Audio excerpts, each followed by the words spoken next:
Assalamualaikum warahmatullahi wabarakatuh pada semua penonton-penonton video. Kali ni Abang K masih lagi berada di Pot Kambing Bakar Seksyen 18. Kali ni kita ada kat rooftop. Apa yang baru kat sini? Kita ada tempat untuk koma bersantai. Rooftop coy. Nanti koma tengok video ni. Okey, tak nak cakap banyak. Kali ni Abang K perkenalkan beef tenderloin. Harga RM22. Tapi ini tanpa nasi. Kalau koma nak nasi, tambah RM3 lagi.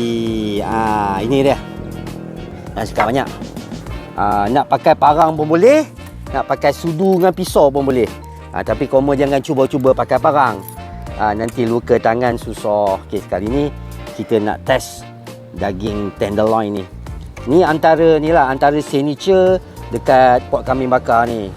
Jadi kalau koma tak ingin nak makan daging, koma boleh datang dekat sini lah. Ini seronok sikit makan.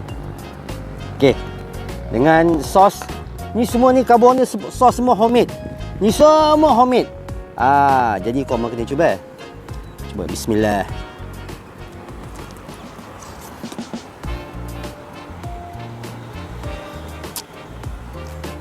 Tak terkata. Sedap. Dan koma dia bagi sekali dengan side dish dia ada kentang. Kentang ni dia bakar.